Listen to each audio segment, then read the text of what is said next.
Hi, today we are taking a look at something that is politics and ethnicity. Yes, you cannot divorce the two because that is how Africa is. Yes, and that is to some extent having negative effects on all of us when it comes to politics in Africa. Yes, but today let's go into it and take a look at some few things about politics and ethnicity. Yes, all over Africa, in the first place, it belongs to family, in the first place, it belongs to clans, and in the first place or second place or whatever it is, it belongs to an ethnic group before belonging to a country and before belonging to a continent called Africa. Yes, so that is having a very great impact or effect when it comes to the politics and appointment of political office holders. Yes, that is causing major problem and serious problem for us because everywhere that you go in Africa, when you talk about the West Africa, you talk about South Africa, you can talk about East and the northern part of Africa. They are always conscious in making their political appointment based on ethnicity or the region or the province or wherever the person is coming from. You can talk about South Africa, yes,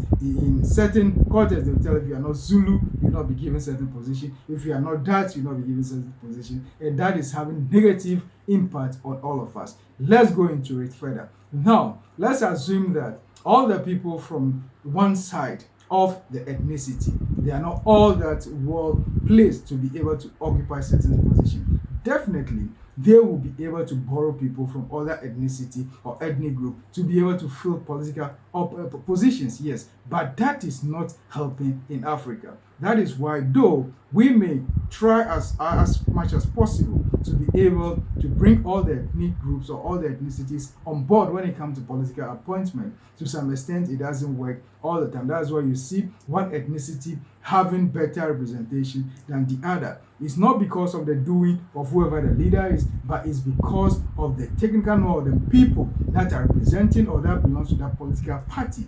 At some extent, they are not all that great when it comes to numbers, yes, or what they are contributing to the national culture when it comes to that political or specific political party forming the government. That is why it's very difficult. But all over the place, when you talk about all the African countries, that fight always comes in that yes, we are also citizens of that country and we demand for our share, irrespective of how small the number of votes that they contribute to the national vote for that political party forming the government. Yes, that is having a toll on appointment or making appointment or taking leadership positions. Yes, some always advocate that no contribution, no job. All that simply means is if your ethnicity is not able to contribute massively or greatly to our political party, why should we give you positions? Yes, that is always having negative impact and effect on all of us. That is why ethnicity, no matter how beautiful it is having to some extent negative impact when it comes to the politics. That is why we always argue that the things that are destroying and dividing Africa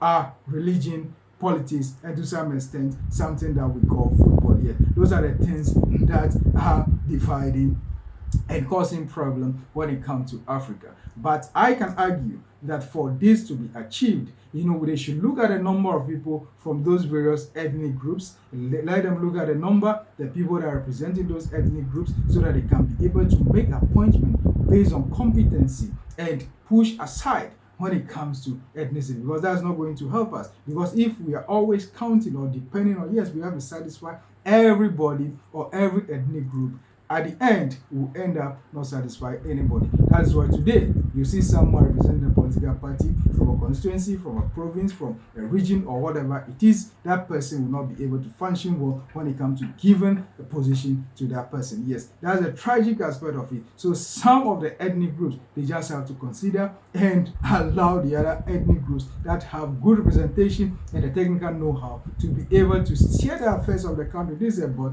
collective interest at the expense of individual interest. For that matter, I'm talking about the ethnic groups that may be at disadvantage when it comes to appointment. Yes, that is why we all have to work so hard, irrespective of the ethnic group that the person belongs to. Once the person is given the opportunity to serve the country, to represent the country, or to work for the interest of the party or the country, we just have to support that person, irrespective of the group or the ethnic group of that person. That is the only way that we can be able to achieve success when it comes to development of Africa. But if not that, we try to satisfy every ethnic group, irrespective of the competency or the potentials of the people from those ethnic groups. Sadly, we are going nowhere, because as we try to satisfy everyone, at the end, we end up not satisfied anymore. Please, for discussions and analysis like this, kindly subscribe to this channel. One Forum is for the best when it comes to politics of Africa and historical antecedents for the best when it comes to anything and everything about security and crime. We'll be right here to bring you the best. Your comments and your likes will be highly